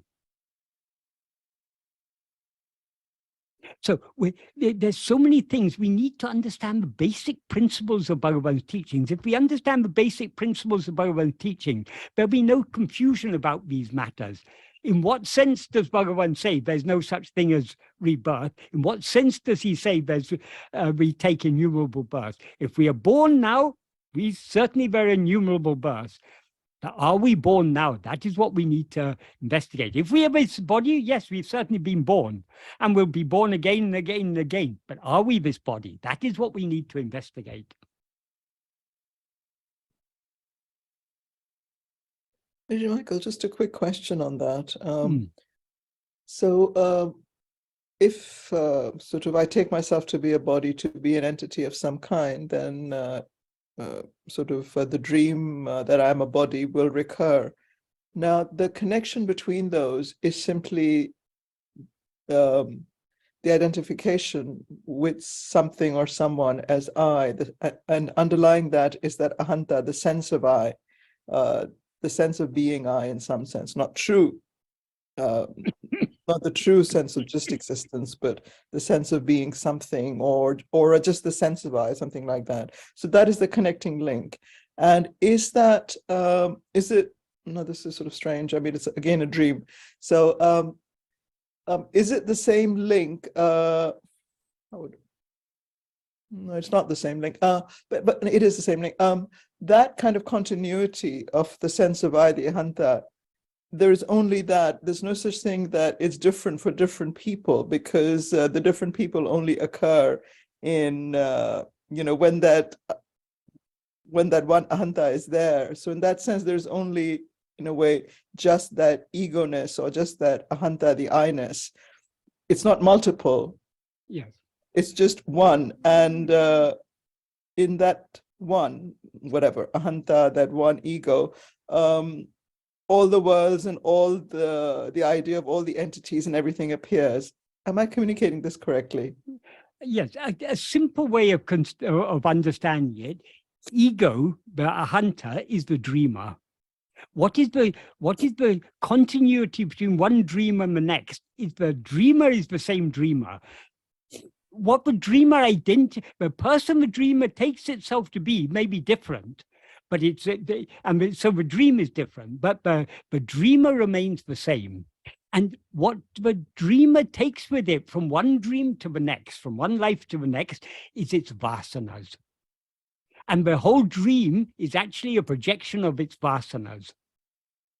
So the vasanas are the seeds. That is why the vasanas collectively are referred to as the karana sarira. The vasanas are not ego, because they're called the karana sarira. Sarira means a body. That which takes that karana sarira to be I, that is ego. That which identifies itself. Yeah. So what I'm sort of, because again, this is, I'm asking questions from a dream, and this is always going to be problematic. Yeah. So what I was trying to sort of get at is what you've just said so much more clearly. But the other thing was that we have that true awareness, the I amness, which is the true self. Then we have taking myself to be something, sort of grasping, or that sense of I-ness, the sense of I-ness, which is not the true I-ness, not the I am, the sense of I-ness. Now, which is grasping and has continuity when it takes itself to be this person or that person or whatever, this Yeah. world, that world, whatever it might be. There is only one sense of I-ness, one ego, in which all the different dreams of different persons arises. We cannot really talk about different egos in that one I am. There is only, this is... this is Bhagavan teaching. Right. This is one ego, Ekajiva Vada it's called. Okay. So there is one true self and one ego which arises, in which all the worlds of all beings, all the different dreams of the different streams, of the different vasana streams, they're all constructed and fabricated through this one fabrication on top of the true self. Well, yes, we can understand this very simply. There is one dreamer. The one dreamer takes itself to be one person in its dream. But in its dream, it sees so many other people who seem to be just like it. So in the view of the one ego, there seem to be so many egos. Because the ego takes itself to be a person, it takes every person to be an ego. Yeah. So long as our attention is going outwards, we need to act in this world as if there are multiple egos. But for turning within, it is most useful to recognize there's only one ego. It is this I, all this vast universe with the countless billions of jivas. In whose view does it exist? In my view. So who am I to whom all these things appear? So Ekajiva Vada is taught as an aid to make it easier for us to turn within, to strengthen our love to turn within. But it doesn't mean that we should go around telling people, oh, you're all my mental projection, I alone exist, you don't exist. That obviously would be misapplying it. So long as we're looking outwards, we are identifying ourselves as a person, there seem to be so many other people who seem to be just like us. The same concern that we have for this body, everyone else seems to have for their own body. So we should respect all, we should treat all with kindness, care, and consideration. We should not harm others. Exactly. No, exactly. That's what I was thinking is. And the minute we stop thinking that there are multiplicity of egos, the ability to go within deepens so much more. Yeah, exactly. It makes a huge difference because we move away from this thing of multiplicity and this I am this body, and there's so many other bodies who are people. But we should take care because this is real at a conventional level. We have to take it as real in terms of our acting compassionately, ethically, and so on. That's very important. Otherwise, we'll have more vasanas. But the whole spiritual path is that moving from multiplicity to oneness. When we look outwards, there's multiplicity. To find oneness, we need to withdraw back within and subside back into ourselves. Now, this there are two questions left, and I think this one is a little bit more. The other one is, I think, quite a very simple one. So this is that it says, Michael, if I have some form of anxiety, whether at work or at home, why is it that it feels stronger while I'm practicing self-enquiry? I also noticed that I experience more anxiety and stress if I wake up in the middle of the night or when I am in stillness during self-enquiry. The anxiety, however, feels less when I am engrossed at work. I would hope that it should be the opposite. Could you please help me to understand what is happening here? Okay, very simply. When our mind is rushing outwards, we don't even notice it's rushing outwards because we're so caught up in these things. If you start talking to other people who are not following this spiritual path, if you talk about vasanas, they won't even understand what we're talking about because then they are aware of the vasanas, but they're aware of them only in the form of desires. And they don't even consider their desires are bad.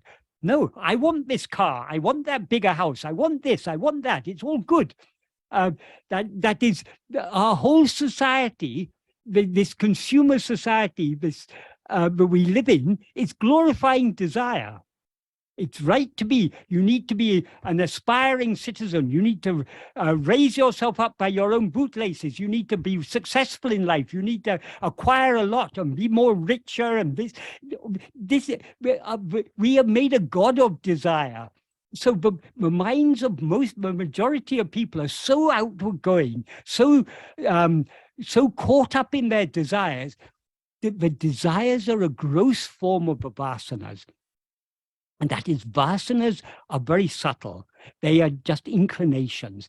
Those inclinations sprout in the form of likes and dislikes. Likes and dislikes are relatively subtle. And just because you like something doesn't mean you necessarily desire it. For example, you can see a beautiful painting or a beautiful object or something. You say, "Oh, I like that," but you don't necessarily desire it. But if you dwell on it more and more, "I like that, I want that for me." So the likes and dislikes grow into the desires and aversions, and they grow into hopes and fears and everything. So but the subtle seeds that give rise to all these things, these are the vasanas. So I've now forgotten what the question is, but the point is, oh yes, I remember what the question is. Yeah, when our mind is rushing outwards, because we are so caught up in the vasanas, we are not even that the vasanas have already sprouted as desires and things, and we're caught up in all those things. We lose touch with that is, we overlook the subtle nature of the seeds that give rise to all these things. When we are trying to turn our attention within, we are trying to withdraw our mind from all these things.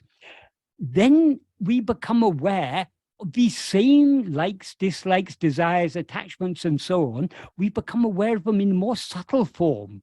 We become aware of how Bhagavan describes vasanas in the 10th paragraph of Nana. Though Vishaya vasanas, which come from time immemorial, rise in countless numbers like ocean waves. So every thought in our mind, every perception, every memory, everything, it's all the sprouting of vasanas. When our mind is rushing outwards, we are caught up in the gross things. When we are trying to turn within, we become more and more aware of the subtle seeds that give rise to these things. So anxiety and so on, we may overcome our anxiety by being engrossed in external activity. But when we try to turn within, then the inner anxieties and insecurities and so on become more and more clear to us.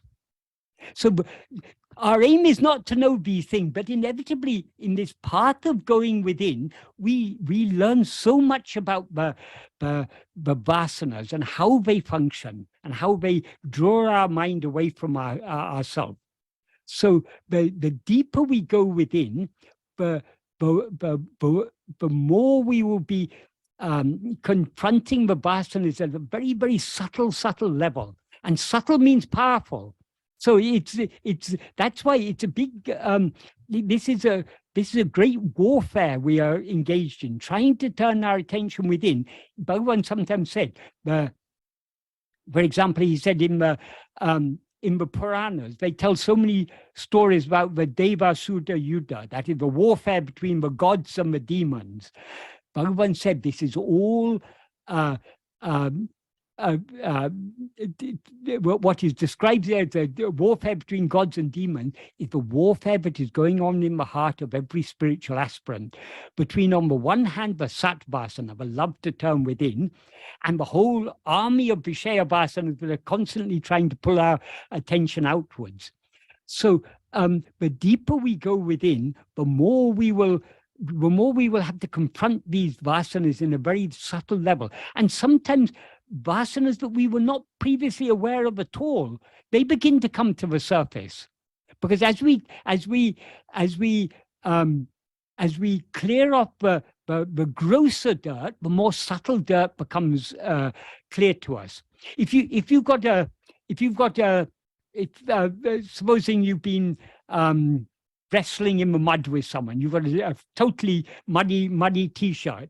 you won't be able to see the subtle stains. If you put it through, if you wash it, you'll remove the grosser dirt, but then you'll see the subtler, the more deeply rooted stains will be there. And then you have to wash it again and again and again to remove all those. So it's exactly the same with the mind. When our minds are full of so much dirt, full of so much desires and this and that, it doesn't even seem to us to be dirty. These desires seem to be good, yes. It's good to have desire because I want to be rich. I want to be more learned. I want to be better than the next person. I want to climb up the greasy pole or whatever. That is, this is when the mind is very outward. But the more we turn within, the more the grosser dirt gets removed from the mind, and the more subtle dirt it becomes visible to us. So whatever is inside, if there are anxieties, we have to face up to those anxieties. We have to, but the only way to overcome these vasanas is not to allow ourselves to be swayed by them. So when we're turning within, if we find anxiety is rising, we shouldn't allow ourselves to be swayed by that anxiety. To whom is this anxiety? It's to me. Let me hold on to my being. The one thing that is ever untouched by anxiety or by desire or by anything is our being. Whether we have great desire, great fear, or we are relatively free of desire and fear. The one thing that remains constant is our being. That is the desire and everything, it appears only in waking and dream. In sleep, all these desires go, but our being remains. So the more we hold on to our being, the more we separate ourselves from these things, and they lose their strength and eventually drop off. So we overcome our vasanas not by confronting them, but just by not allowing ourselves to be swayed by them, by holding on firmly to self-attentiveness to the best of our ability. I hope that adequately answers that question. Yes, I think it does. Thank you, Michael. The last question, it's a short one in a way. It says, Michael, you once said that it's not proper to consult astrologers to know our future. However, if I remember correctly, you said that it's okay to consult them before marriage if we do so to match the horoscopes of the boy and girl. We can consult astrologers to see whether or not the boy and girl will be compatible with each other. However, this logic doesn't seem too convincing, because if the boy and girl are destined to get married, will get married. And if they're not destined to get married, then something will prevent that marriage from happening. So why consult astrologers even before marriage? Absolutely, yes. That is, astrologers cannot change our destiny. What is destined to happen is going to happen. But it is a convention in many societies, particularly in Indian societies, to match horoscopes. And generally, that is quite obviously it's not 100% reliable, but it's a good indication of whether two people are compatible or not. So it is a part of the, but so why do people consult astrologers before marriage? Because if you're entering into a marriage, who wants to enter into an unhappy marriage? There are so many unhappy marriages, but nobody is unhappily married out of choice. We all, if we are destined to be married, we all hope that we're going to be happily married, because an unhappy marriage can be hell. But it may be our destiny to be unhappily married, but it's so from a worldly point of view, it is wise to, or that is generally the belief. It is wise to look at the horoscope to see that the couple will be well suited, they'll be compatible. Obviously, it doesn't work, because even when the horoscopes match perfectly, or they seem to match perfectly, the marriages don't always work out. And sometimes when the horoscopes may not seem to work perfectly, the marriage works out very well, because ultimately, whether marriage is successful or not, it depends on the two people. Marriage is about love. Love is about giving. If both of them are ready to give to the other, if both of them is more concerned about what can I give to the other than what can I get from the other, then it will be a happy marriage, even if they're not, even if the horoscopes may not be so perfectly matched. It'll be because the love is the key to a happy marriage. Sometimes in many marriages, one person is ready to give, but the other person is always about taking. Such marriages often don't work out very well. So many good people end up in very unhappy marriages because the other person is wanting more and more and more. So, but ultimately, whatever type of marriage we end up in, or no marriage at all, it's all according to destiny. So ultimately, we can say even the fact that, well, in Indian society, the marriages are usually arranged by the parents. So the parents, because they want what is best for their children, they will want to compare the horoscopes. So it may be your destiny, but your parents should have chosen a suitable bride or bridegroom for you by looking at the horoscope. That's all part of destiny. But as spiritual aspirants, we should not care about astrology at all, because there are two reasons why people consult astrologers. One is people want to know about the future. If we're a spiritual aspirant, we should not be concerned about the future, because we know whatever happens in our life is happening by Bhagavan's grace for our good. So we shouldn't be concerned about future. The other reason people consult astrology, horoscopes, is to find out, like in the case of marriage, compatibility, to find out whether, because horoscopes, so it is believed, indicate something about the type of personality. So by matching horoscopes, you get two personalities that are compatible. That is the general belief. And it seems to work in many cases, and not in all cases by any means. So all these things, I mean, truly speaking, for a spiritual aspirant, we shouldn't be concerned about these things at all, because all an astrologer can say, firstly, they can say what sort of a person you are. But I may be a very bad person, but I can't go to an astrologer and tell an astrologer, I want to be a good person. Can you make me a good person? The astrologer is powerless to make us good or bad. So they can't change our personality type. They also can't change our destiny. So if we're a spiritual aspirant, we should not be concerned about these things. The way the question was worded, as if I had said, this is permitted, that is not permitted. Who am I to say? If anyone wants to consult astrologers, let them consult astrologers.